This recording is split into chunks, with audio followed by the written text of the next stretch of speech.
Good morning friends, SP sir here. चलो last time આપણે chapter 7 ની અંદર રાસાયણિક ગુણધર્મો પહોંચ્યા હતા, તો આજે રાસાયણિક ગુણધર્મોથી આગળ વધીએ। ચલો રાસાયણિક ગુણધર્મોની અંદર પહેલો જ ગુણધર્મ કીધો છે સમૂહ 15 ના તત્વોની ઓક્સિડેશન અવસ્થાની માહિતી। એટલે સમૂહ 15 ની અંદર કયા કયા તત્વો હતા? નાઇટ્રોજન, ફોસ્ફરસ, આર્સેનિક, એન્ટીમની અને બિસ્મથ। બધાની ઇલેક્ટ્રોન રચના જોયું હતું તો બધાની ઇલેક્ટ્રોન રચનામાં અંતિમ કક્ષક આવતી તે કઈ હતી? NH2 NP3। તો બધાની બાહ્યતમ કક્ષામાં ઇલેક્ટ્રોન કેટલા હતા? બધાની બાહ્યતમ કક્ષક જે પી કક્ષક હોય એમાં ઇલેક્ટ્રોન કેટલા આવવાના? 3 આવવાના ને। જો 3 ઇલેક્ટ્રોન હોય તો જનરલી એ લોકો આ 3 ઇલેક્ટ્રોન ગુમાવી +3 આયન બનાવી શકે।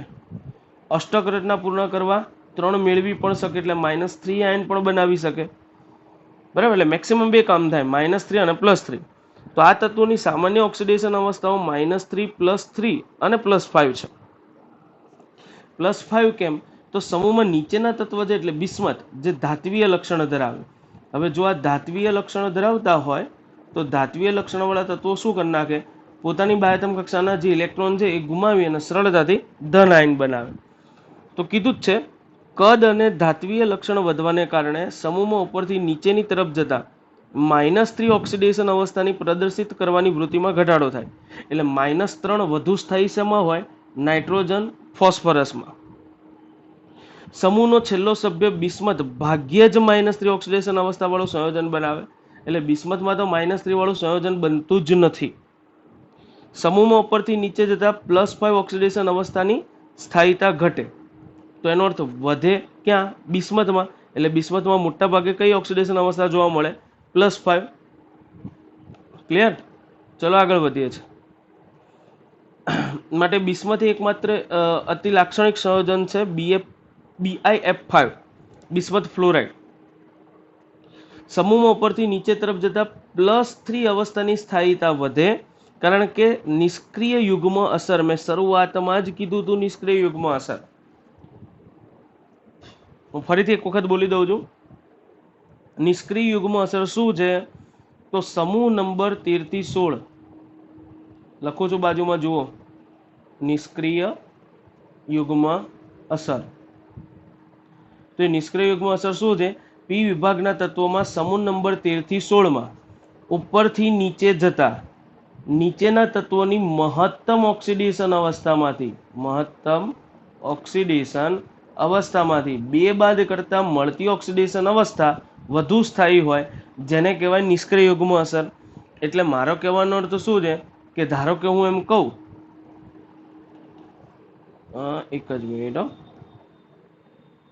હા, ધારો કે હું એમ કહું નાઇટ્રોજનથી આપણે વાત કરીએ, નાઇટ્રોજનથી ફોસ્ફરસ, આર્સેનિક, એન્ટીમની અને બિસ્મથ તરફ જઈએ તો મારો કહેવાનો અર્થ એવો છે કે સમૂહ કયો સમૂહ ચાલે છે? 15મો।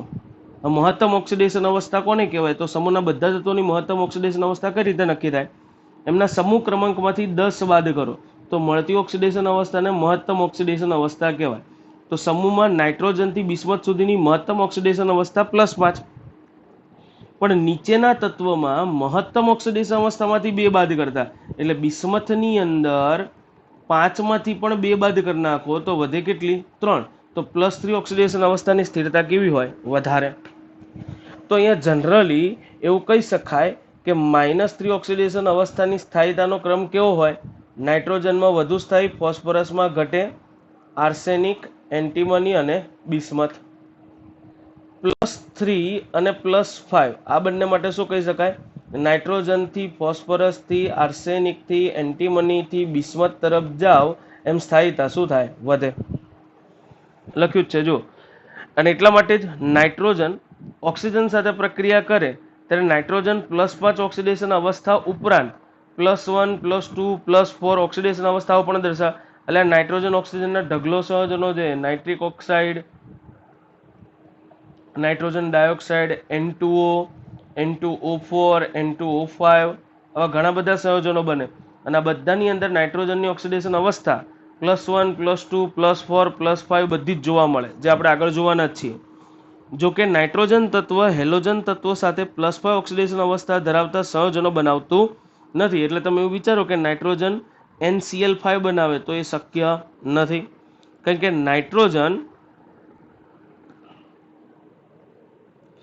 નાઇટ્રોજન પાસે બીજા તત્વોના ઇલેક્ટ્રોનને સમાવીને બંધ બનાવવા માટે ડી કક્ષક હોતી નથી, અને ડી કક્ષકના અભાવના લીધે જ નાઇટ્રોજનમાં +5 ઓક્સિડેશન અવસ્થા હોય નહીં.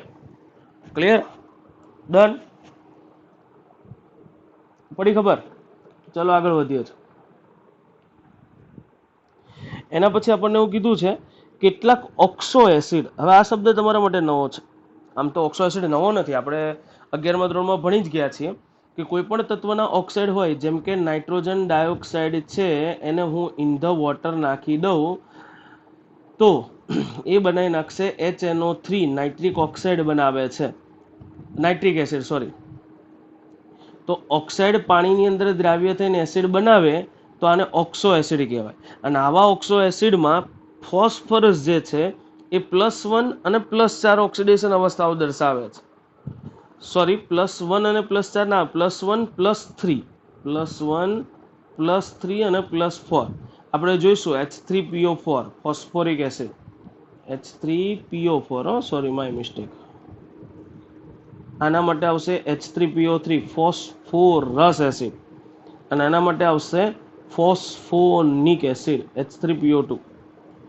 ડોન્ટ વરી યાર, હું ચલાવવાનો છું. બધા જ ઓક્સો એસિડ આપણે પાછળ ભણવાના છે, સો એ તમને આવશે એટલે ખબર પડી જશે, એટલે અત્યારે ટેન્શન લેવાની જરૂર નથી. ક્લિયર? આ ઓક્સો એસિડની વાત કરી. ચલો આગળ વધીએ. તો ઓક્સિડેશન અવસ્થા, એટલે આ બધું MCQ માટે છે. મહત્વનું આનું મહત્વ ક્યાં? MCQમાં આખા પ્રશ્નોનું તમારે માત્ર યાદ રાખવાનું છે. હજી પૂછવા લાયક પ્રશ્નોનું તો હજી આગળ આવશે, જોઈ જાઓ તમે. ચલો સમૂહ 15માં નાઇટ્રોજન અને ફોસ્ફરસની મધ્યવર્તી ઓક્સિડેશન અવસ્થામાં વિષમ પ્રમાણ દર્શાવે છે, જ્યારે આર્સેનિક, એન્ટીમની અને બિસ્મથ દર્શાવતા નથી. શા માટે? એટલે કંઈ નહીં યાર, જો ટોપિક જુઓ. નાઇટ્રોજન અને ફોસ્ફરસની વિદ્યુત ઋણતા વધુ હોવાથી -3 ઓક્સિડેશન અવસ્થાની સ્થિરતા વધુ હોય. ડી કક્ષકના અભાવના કારણે નિષ્ક્રિય યુગ્મ અસર કેવી હોય? નિર્બળ. આથી +5ની સ્થાયીતા કેવી હોય? વધુ. શેમાં? નાઇટ્રોજન ફોસ્ફરસની અંદર +5 વધુ સ્થાયી હોય, સાથે કઈ હોય? -3. તેમની મધ્યવર્તી ઓક્સિડેશન અવસ્થાઓ -2 થી +4ની સ્થિરતા ઓછી જોવા મળે. એટલે આવા સંયોજનો બહુ ઓછા જોવા મળે. કોના? નાઇટ્રોજન અને ફોસ્ફરસના. તેથી તેનું વિષમ પ્રમાણ વધુ જોવા મળે છે, અને નાઇટ્રોજનના કિસ્સામાં +1 થી +4 સુધીની બધી જ ઓક્સિડેશન અવસ્થાની વૃત્તિ એસિડિક દ્રાવણમાં વિષમ પ્રમાણમાં હોય. વિષમીકરણ આપણે આગળ રેડોક્સ પ્રક્રિયાની અંદર આ શબ્દ ભણ્યા છીએ કે વિષમીકરણ એટલે શું. તો જો અહીંયા હું ઉદાહરણ પણ આપ્યું જ છે. નાઇટ્રસ એસિડ છે, જેમાં નાઇટ્રોજનનો ઓક્સિડેશનાંક +3 છે, પણ એનું જ્યારે વિષમીકરણ થાય ત્યારે નાઇટ્રોજનની જ ઓક્સિડેશન અવસ્થા +5 પણ થાય, અને નાઇટ્રોજનની જ ઓક્સિડેશન અવસ્થા +2 પણ થાય. એટલે એકમાં ઓક્સિડેશન થતું હોય ને એકમાં રિડક્શન થતું હોય, અને આને વિષમ પ્રમાણ કહેવાય. તેવી જ રીતે ફોસ્ફરસની લગભગ બધી જ મધ્યવર્તી ઓક્સિડેશન અવસ્થાઓ બેઝ અને એસિડ બંનેના +5 અને -3 ઓક્સિડેશન અવસ્થાઓમાં વિષમ પ્રમાણમાં હોય છે. એટલે સેમ આવું આ જે નાઇટ્રિક એસિડમાં થયું, નાઇટ્રસ એસિડમાં, એવું ફોસ્ફરસના એસિડમાં પણ થાય છે. એનું બી ઉદાહરણ છે, જેમ કે ફોસ્ફોરસ એસિડ +3 હોય, એમાંથી ફોસ્ફોરિક એસિડ બને અને PH3 ફોસ્ફીન બને. તો જો અહીંયા એકવાર ઓક્સિડેશન થાય ને એકવાર શું થયું? રિડક્શન. તો આમ જોવા જઈએ તો એવું કહી શકાય કે ફોસ્ફરસ અને નાઇટ્રોજનની મધ્યવર્તી ઓક્સિડેશન અવસ્થાઓ એ વિષમીકરણ પામે છે, જ્યારે આર્સેનિક, એન્ટીમની અને બિસ્મથમાં નિષ્ક્રિય યુગ્મ અસર પ્રબળ હોવાને કારણે +3ની સ્થિરતા વધે, અને તેથી વિષમ પ્રમાણ જોવા મળતું નથી. એટલે એમાં ઓલમોસ્ટ +3 વાળા જ હોય. એની ઓક્સિડેશન અવસ્થા ઓલમોસ્ટ કઈ જોવા મળે? +3. ઓકે, ચલો આગળ. નાઇટ્રોજનની મહત્તમ સહસંયોજકતા 4 સુધી મર્યાદિત હોય, જ્યારે સમૂહ 15ના ભારે તત્વોની સંયોજકતા વિસ્તરે છે, એટલે કે વધારે છે. શા માટે એવું થાય? તો બધાને ખબર છે યાર, નાઇટ્રોજનની ઇલેક્ટ્રોન રચના શું હતી? Helium complete, 2s2 2p3. ક્યાં એમાં ડી કક્ષા દેખાય છે? નહીં. એફ કક્ષા દેખાય છે? નહીં. પણ સમૂહના બાકીના તત્વો, હવે ફોસ્ફરસની વાત આવે તો ઘણા કહેશે ફોસ્ફરસમાં ક્યાં હોય, કહું તમને, ચલો. નિયોન કમ્પ્લીટ, 3s2 3p3 અને 3d0. ખરેખર આમ તો આમાં ડી કક્ષા હોતી નથી પી ફોસ્ફરસની અંદર, પરંતુ ફોસ્ફરસમાં ડી કક્ષા એ આપણે પેલા ભૂત ચુડેલ ડાકણ જે કહી શકીએ ને, એક જ મિનિટ,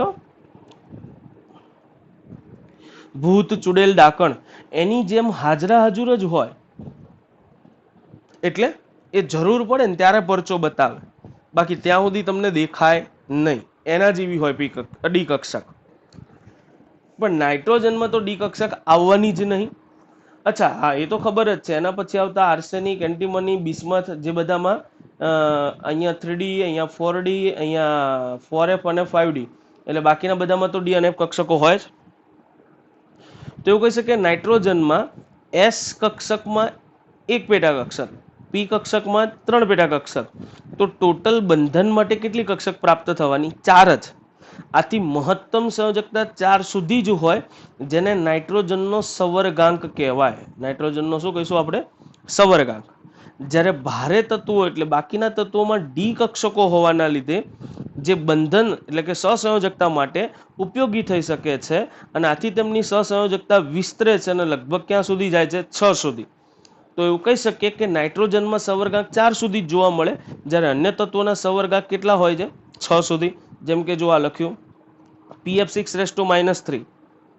અરે સોરી pF6 જ્યાં ફોસ્ફરસનો ઓક્સિડેશનાંક +5 હોય,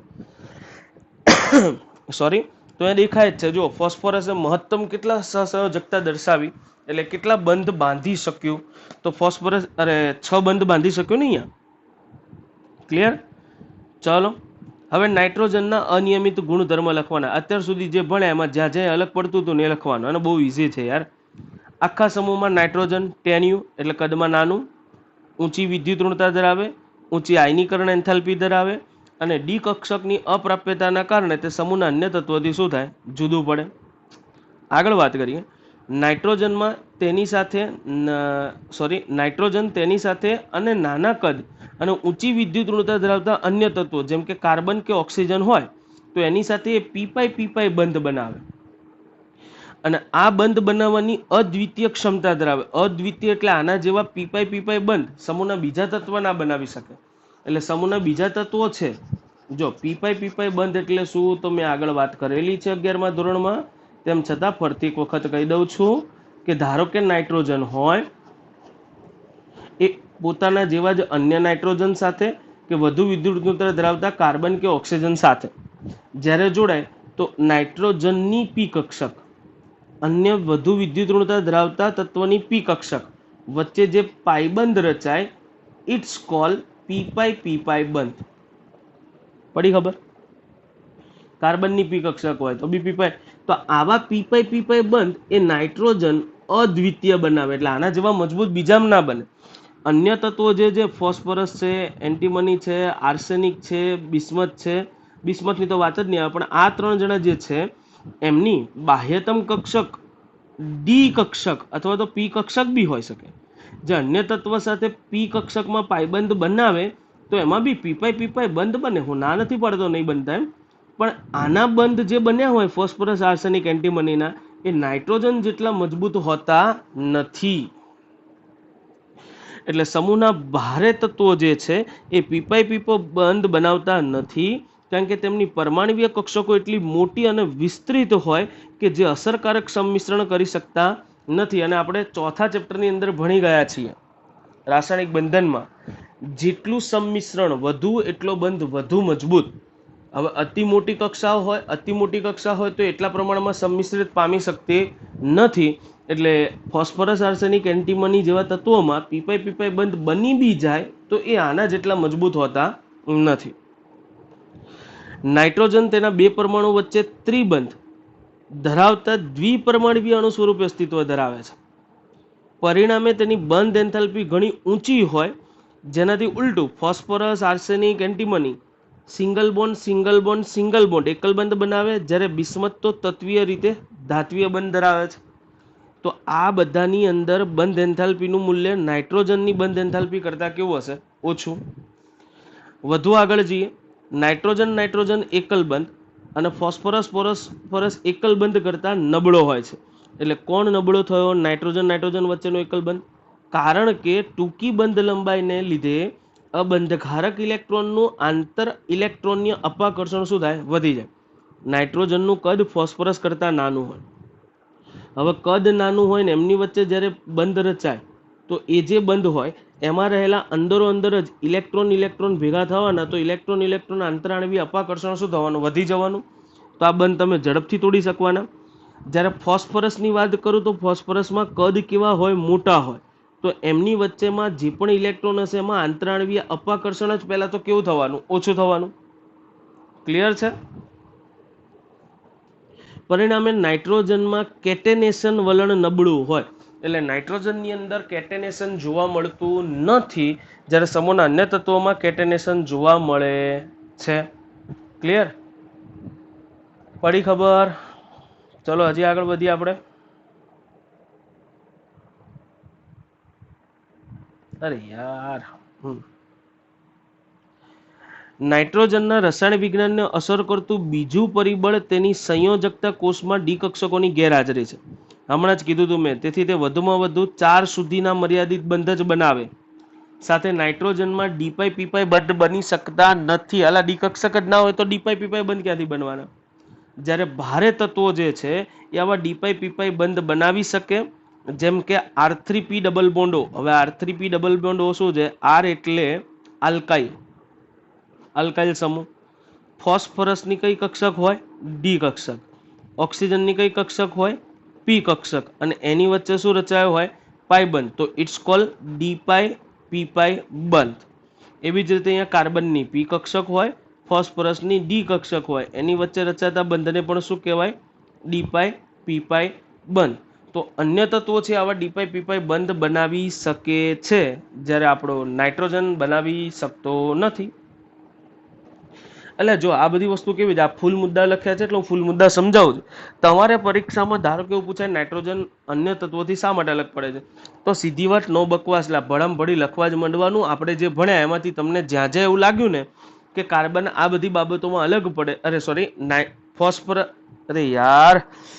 નાઇટ્રોજન કઈ કઈ બાબતોમાં અલગ પડે છે, તો આપણે જે જોઈએ એ બધી તમે લખી શકો છો. સો ડોન્ટ વરી. જ્યારે ફોસ્ફરસ અને આર્સેનિકના સંયોજનો Pc2H5 થ્રાઇસ અને આગળ જોઈએ Pc2H5 થ્રાઇસ અને AsC6H5 થ્રાઇસ જે લિગેન્ડ તરીકે વર્તે છે. આ શબ્દ તમારા માટે નવો છે. આપણે ધોરણ 12ના જ ચેપ્ટર નંબર 9માં હું આ ક્લિયર કરી દઈશ, લિગેન્ડ એટલે શું. ત્યાં આપણે આ ભણીશું જ. ક્લિયર?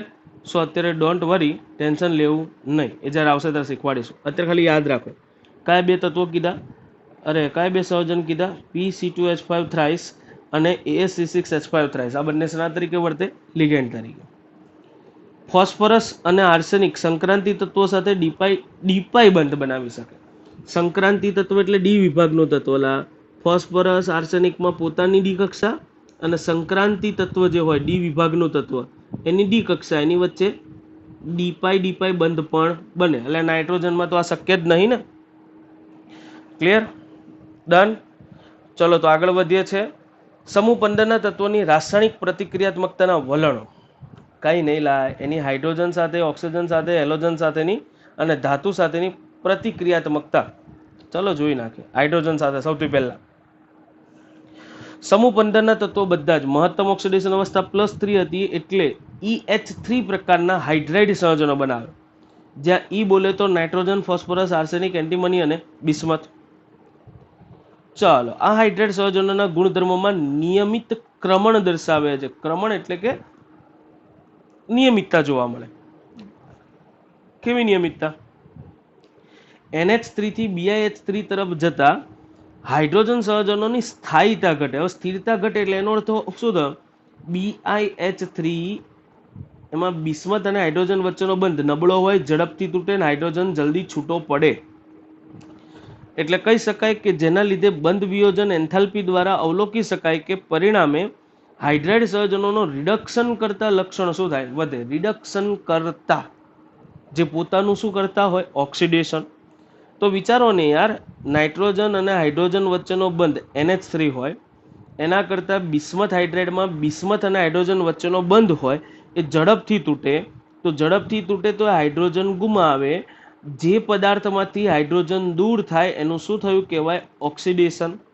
તો ઉપરથી નીચે જતા એટલે નાઇટ્રોજનથી બિસ્મથ તરફ જતા રિડક્શન કરતા વલણ વધે. કારણ શું એનું? તો આવા સંયોજનોના હાઇડ્રાઇડ સંયોજનોના સ્થાયીતાનું લક્ષણ શું થાય? ઘટતું જાય. કારણ કે બંધ વિયોજન એન્થાલ્પી શું થાય? ઘટતી જાય. એના પછી આગળ વધીએ. બધા જ હાઇડ્રાઇડ સંયોજનો પૈકી NH3 જેને આપણે કહીએ છીએ એ મન્યા એકમાત્ર જ મંદ રિડક્શન કરતા છે, જ્યારે બિસ્મથ જે છે એ સૌથી પ્રબળ રિડક્શન કરતા છે. તો બેઝિકતાનો ક્રમ મારે લખવો હોય, હવે જનરલી હાઇડ્રાઇડ સંયોજનો હોય તો એની બેઝિકતાનો ક્રમ પણ હોય, બધાને ખબર જ છે સૌથી વધુ બેઝિક કોણ થાય. હવે આવા ક્રમ આવે ને MCQ માટે મોસ્ટ આઈએમપી. સમૂહમાં ઉપરથી નીચે જતા શું લખ્યું છે? બેઝિકતાનું વલણ શું થાય? ઘટતું જાય. એટલે સૌથી પ્રબળ બેઝિક કોણ હોય? એમોનિયમ. બિસ્મથ તરફ જાવ એમ બેઝિકતા શું થાય? ઘટે. ક્લિયર? નાઇટ્રોજનની ઊંચી વિદ્યુત ઋણતા અને નાના કદના કારણે NH3 ઘન તેમજ પ્રવાહી અવસ્થામાં હાઇડ્રોજન બંધ બનાવે છે. આ ઉપરાંત આના કારણે NH3 નું ગલન બિંદુ અને ઉત્કલન બિંદુ એના સમૂહમાં આવતા પછીના જ pH3 કરતાં પણ કેવું હોય? ઊંચું. જનરલી કેવું છે? નાઇટ્રોજન NH3 આપણે હાઇડ્રોજન બંધ ભણી ગયા છીએ યાર. NH3 હોય તો એમાં હાઇડ્રોજન આંશિક ધન હોય, નાઇટ્રોજન આંશિક ઋણ હોય. તો એ અહીંયા શું બનાવી શકે? હાઇડ્રોજન બંધ.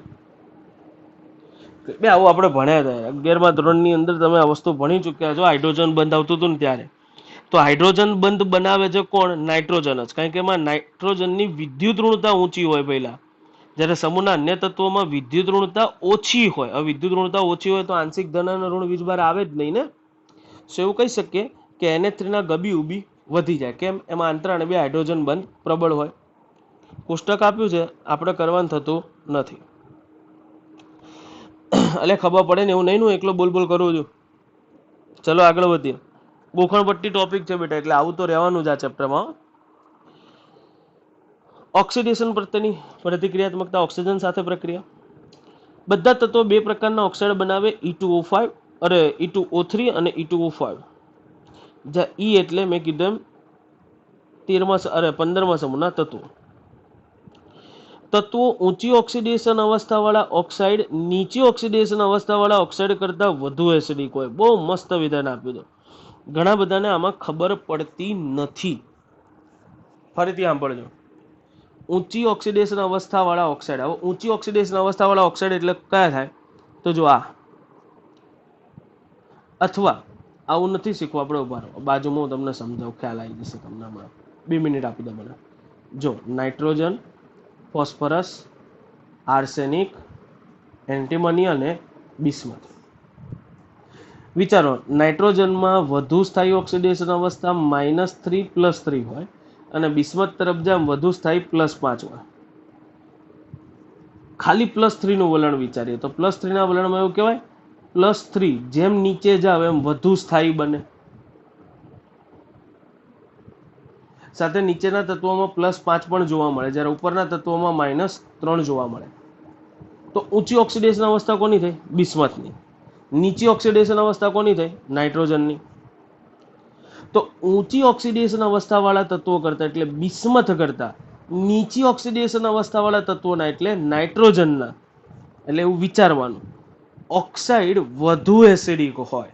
એટલે E2O5 કરતા E2O3 વધુ એસિડિક થવાના. તેમનું એસિડિક વલણ સમૂહમાં ઉપરથી નીચે તરફ જતા ઘટે. જેમ કે જો નાઇટ્રોજનમાં એસિડિકતા વધુ હોય, પછી એસિડિકતા ઘટતી જાય, ઘટતી જાય, ઘટતી જાય, ઘટતી જાય. ક્લિયર? પડે ખબર કે નહીં પડતી? હું એકલો બોલું. નાઇટ્રોજન અને ફોસ્ફરસના E2O3 પ્રકારના ઓક્સાઇડ સંયોજનો સંપૂર્ણપણે એસિડિક હોય. કોના? નાઇટ્રોજન અને ફોસ્ફરસના. તે પૈકીના આર્સેનિક અને એન્ટીમનીના ઓક્સાઇડ સંયોજનો ઉભય ગુણધર્મી, ડબલ ઢોલકી, એસિડિક લક્ષણ બી ધરાવે અને બેઝિક પણ ધરાવે. જ્યારે બિસ્મથ તો ધાતુ છે અને ધાતુના ઓક્સાઇડ હંમેશા કેવા હોય? બેઝિક હોય. ધાતુના ઓક્સાઇડ કેવા હોય? બેઝિક. ક્લિયર? હેલોજન સાથેની પ્રતિક્રિયાત્મકતા. હવે હેલોજન છે તે હેલોજન હેલાઇડ સંયોજન બનાવવાના -1. તો જનરલી આ સંયોજનોમાં +3 અને +5 ઓક્સિડેશન અવસ્થા જોવા મળે. ના ઋણ આયન છે. તો કયા પ્રકારના હેલાઇડ જોવા મળે? MX3 અને MX5 અથવા ઈ લખો યાર, ચાલે, જે લખો એ જોવાઈ રહ્યા. ચલો આપણે જોઈ લઈએ છીએ. ક્લિયર? ચલો આગળ વધીએ. નાઇટ્રોજનની સંયોજકતા કક્ષામાં ડી કક્ષક હોતી નથી, જેના કારણે એના પેન્ટાહેલાઇડ બનતા નથી. એટલે કોઈ દિવસ જિંદગીમાં NX5 જોવા મળે નહીં. પેન્ટાહેલાઇડ સંયોજનો ટ્રાયહેલાઇડ સંયોજનો કરતાં વધુ સહસંયોજક હોય. કોના? નાઇટ્રોજનના. નાઇટ્રોજનના જે NX3 પ્રકારના હેલાઇડ હશે એ NX5 કરતાં વધુ સહસંયોજક હશે. આમ થવાનું કારણ એ છે પેન્ટાહેલાઇડ સંયોજનોમાં +5 ઓક્સિડેશન અવસ્થાના કારણે ટ્રાયહેલાઇડ સંયોજનોમાં +3 ઓક્સિડેશન અવસ્થાના હોય છે, જેના લીધે +3 વાળા જે હોય એમાં સહસંયોજક લક્ષણો વધુ હોય. જો કે +3 ઓક્સિડેશન અવસ્થા ધરાવતા તત્વો કરતાં +5 ઓક્સિડેશન અવસ્થા ધરાવતા તત્વોની ધ્રુવણ ક્ષમતા વધુ હોય છે. નવો શબ્દ, ધ્રુવણ ક્ષમતા. ધ્રુવણ ક્ષમતા શું છે? એટલે અહીંયા કંઈ નહીં. જો નાઇટ્રોજન હોય એ હેલોજન સાથે જોડાય તો હેલોજનની ઉપર ઇલેક્ટ્રોનનું વાદળ હોય, કારણ કે ઋણ વીજભારિત હોય. તો જ્યારે કોઈ ધન આયન એ આવા ઋણાયનના સંપર્કમાં આવે છે તો એ આના જે ઋણાયનનો જે વાદળ હોય ને એમાંથી ઇલેક્ટ્રોનને પોતાની બાજુ ખેંચે. ઇલેક્ટ્રોનને શું કરે? પોતાની બાજુ ખેંચે. જેને આ ઇલેક્ટ્રોન વાદળનું ધ્રુવીભવન કર્યું કહેવાય. ખબર પડી કે ના પડી? જો જમણી બાજુ જો ખબર પડશે. નાઇટ્રોજન ધન વીજભારિત હોય +3, હેલોજન ઋણ વીજભારિત હોય ને એની આજુબાજુ ઇલેક્ટ્રોનનું વાદળું હોય. હવે સમજો સહસંયોજક લક્ષણ શું કામ વધુ છે? તો N+3 ઓક્સિડેશન અવસ્થા ધરાવતા તત્વો કરતાં +5 ઓક્સિડેશન અવસ્થા ધરાવતા તત્વોની ધ્રુવણ ક્ષમતા વધુ હોય. એટલે N+3 કરતાં N+5 કદમાં વધુ નાના થઈ જવાના ને. હવે વધુ નાના હોય તો એનું કેન્દ્ર હોય એ આના ઇલેક્ટ્રોનને પોતાની બાજુ વધુ ખેંચી શકે કે નહીં? સમજાય છે? આ પણ ખેંચી શકે, પણ આના +3 કરતાં વધુ કોણ ખેંચવાનું? +5.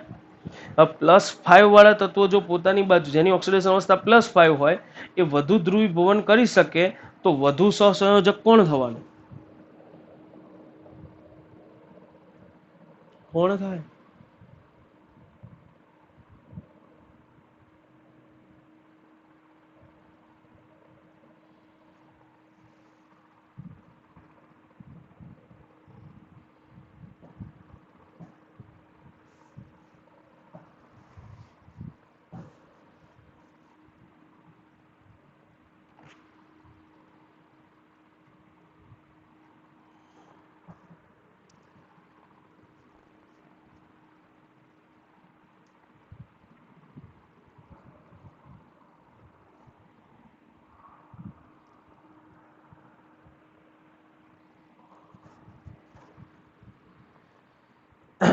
એવું કરીએ આપણે.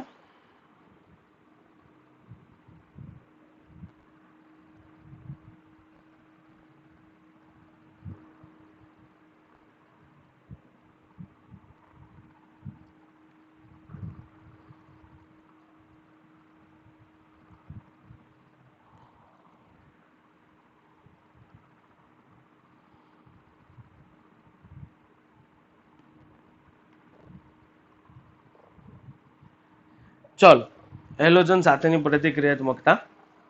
તો હેલોજન સાથેની પ્રતિક્રિયાત્મકતાની વાત કરીએ તો મેં હમણાં જ કીધું યાર, આ સમૂહના તત્વોમાં મહત્તમ ઓક્સિડેશન અવસ્થા +3 અને +5 બંને જોવા મળતી હોય છે જનરલી ઓક્સિડેશન અવસ્થાઓ.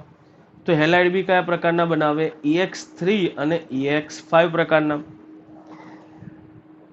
નાઇટ્રોજન તેની સંયોજકતામાં ડી કક્ષકોની અપ્રાપ્યતા, એટલે નાઇટ્રોજનમાં ડી કક્ષકો હોતી નથી, જેના લીધે પેન્ટાહેલાઇડ બનાવતા નથી. એટલે નાઇટ્રોજનમાં તમને NX5 કોઈ દિવસ જોવા મળે નહીં.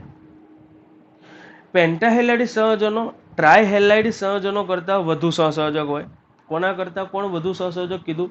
પેન્ટાહેલાઇડ સંયોજનો ટ્રાયહેલાઇડ કરતાં વધુ સહસંયોજક હોય.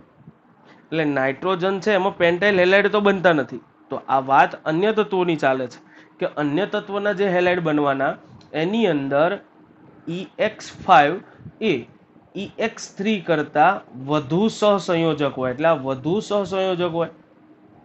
વધુ સહસંયોજક હોવાનું કારણ શું? તો આની અંદર જે E+5 બનશે અને EX3 માં બનશે E+3. એટલે સમૂહના તત્વોમાં +5 ઓક્સિડેશન અવસ્થાવાળું તત્વ જે હોય એનું કદ નાનું હોય. E+3 વાળાનું કદ કેવું હોય? થોડુંક એના કરતાં મોટું. જ્યારે ઋણ આયન એની સાથે જોડાવાનો ત્યારે એની ઉપર તો ઋણ વીજભારિત ઇલેક્ટ્રોન વાદળું હશે આખું. ઋણ વીજભારિત ઇલેક્ટ્રોનનું વાદળ આ હેલોજન છે. તો ધન વીજભાર જેટલો નાનો હોય એટલા આ ઋણ વીજભારિત ઇલેક્ટ્રોનના વાદળાને પોતાની બાજુ વધુ ખેંચવાનું. પોતાની બાજુ જેટલું વધારે ખેંચે એટલું બંનેની વચ્ચે કયું લક્ષણ વધે? સહસંયોજક લક્ષણ. સહસંયોજક લક્ષણ એટલે ઇલેક્ટ્રોનનો બંને એટલા વચ્ચે રાખવાનો પ્રયત્ન યાર. તો આ વધુ એની બાજુ ખેંચી લે તો ઇલેક્ટ્રોન શું થાય? બરોબર વચ્ચે આવી જવાના. તો સહસંયોજક લક્ષણ શું થવાનું? વધી જવાનું. પણ E+3 હોય એ આનું ધ્રુવીભવન એટલું બધું કરી શકે નહીં. કરશે, ના નથી પાડતો, પણ આના જેટલું તો નહીં જ કરે. તો એનો અર્થ એવો થયો કે આમાં સહસંયોજક લક્ષણ આના કરતાં કેવું હોય? ઓછું. બસ એ નીચે કારણ લખ્યું છે કે પેન્ટાહેલાઇડ સંયોજનોમાં +5 ઓક્સિડેશન અવસ્થા હોય છે, જ્યારે ટ્રાયહેલાઇડમાં સંયોજનોમાં +3 ઓક્સિડેશન અવસ્થા ધરાવે છે. જો કે +3 ઓક્સિડેશન અવસ્થા ધરાવતા તત્વો કરતાં +5 ઓક્સિડેશન અવસ્થા ધરાવતા તત્વોની ધ્રુવીભવન ક્ષમતા, જેને ધ્રુવણ ક્ષમતા કહેવાય, એ વધુ હોય અને એટલે જ +5 ઓક્સિડેશન અવસ્થાવાળા હેલાઇડ હોય વધુ સહસંયોજક હોય. લખ્યું છે. તેથી પેન્ટાહેલાઇડ સંયોજનો સહસંયોજક લક્ષણ કેવું ધરાવે? વધુ. ક્લિયર? ચલો આગળ વધીએ. નાઇટ્રોજન સિવાયના બધા જ ટ્રાયહેલાઇડ સંયોજનો સ્થાયી હોય છે. એટલે એનો અર્થ એવો થયો નાઇટ્રોજન એક તો પેન્ટાહેલાઇડ તો બનાવતો જ નહોતો, NX5 તો બનાવતો જ નથી, બનાવે છે NX3. પણ આ NX3 બી મારા બેટા બધા ટ્રાયહેલાઇડ સંયોજનો સ્થાયી હોતા નથી. આના સિવાયના લખ્યા જો નાઇટ્રોજન સિવાયના તત્વોના બધા ટ્રાયહેલાઇડ સંયોજન થાય. એટલે નાઇટ્રોજનના તો NX3 બી કેવા હોય? અસ્થાયી. પણ આખા હવે NX3 કયા બનવાના? NCl5 સોરી NCl3 5 તો બનવાના જ નહીં. NBr3 Ni3 જે પૈકી માત્ર એક એવો NF3 જ છે કે જે સ્થાયી હોય. બાકી આ ત્રણ કેવા હોય? અસ્થાયી. અને પેન્ટાહેલાઇડ વધુ સહસંયોજક હોય, જેમાં BF3 સિવાયના બધા જ ટ્રાયહેલાઇડ સંયોજનો મુખ્યત્વે સહસંયોજક સ્વભાવ. કારણ કે બિસ્મથમાં તો મોસ્ટ ઓફ કયા હેલાઇડ બનવાના? સહસંયોજક જ બનવાના. ક્લિયર? ચલો ધાતુ સાથેની પ્રતિક્રિયામાં બહુ ઈઝી છે યાર. આ બધા ધાતુ સાથે સંયોજાઈને જુદા જુદા ધાત્વીય સંયોજનો બનાવે. લખ્યું છે આ બધા તત્વો ધાતુ સાથે પ્રક્રિયા કરી -3 ઓક્સિડેશન અવસ્થા ધરાવતા દ્વિઅંગી સંયોજનો બનાવે. એટલે એમાં સમૂહ 15 ના બધા તત્વોની ઓક્સિડેશન અવસ્થા કેટલી હોય? -3, N-3, P-3 વોટેવર. ક્લિયર? જો જેમ કે નાઇટ્રોજન -3 કેલ્શિયમ સાથે જોડાય તો કેલ્શિયમ નાઇટ્રાઇડ, ફોસ્ફરસ જોડાય તો કેલ્શિયમ ફોસ્ફાઇડ, આર્સેનિક જોડાય તો સોડિયમ આર્સેનાઇડ, એન્ટીમોની જોડાય તો ઝિંક એન્ટીમોનાઇડ, બિસ્મથ જોડાય તો મેગ્નેશિયમ બિસ્મુથાઇડ. માત્ર MCQ માટે યાદ રાખવા. આમાંથી પ્રશ્ન એવો પૂછાય કે આ જે પણ છે એની અંદર P વિભાગનું તત્વ જે ફોસ્ફરસ એની ઓક્સિડેશન અવસ્થા કેટલી હોય? -3. એવી ખબર પડવી જોઈએ તમને. ક્લિયર છે અહીંયા સુધી? ફાઇનલ છે? ડન છે? ચલો તો આગળ વધીએ છીએ. એના પછી હવે આપણે જોવાનું છે, પણ આપણે એવું કરીએ છીએ આજે રાખીએ અહીંયા સુધી.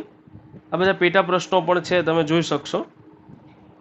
તો હવે આપણે જોવાનું છે સમૂહનું પહેલું તત્વ નાઇટ્રોજન વિશે માહિતી. ખરું ચેપ્ટર તો હવે ચાલુ થશે. આમ જોવા જાવ તો અત્યાર સુધી સામાન્ય નોંધ પ્રસ્તાવના કહેવાય. ચલો તો હવે આપણે જોવાનું છે ડાયનાઇટ્રોજન, પણ આપણે જોઈશું ટુ બી કન્ટિન્યુ નેક્સ્ટ ટાઈમ. ઓકે ચલો બાય.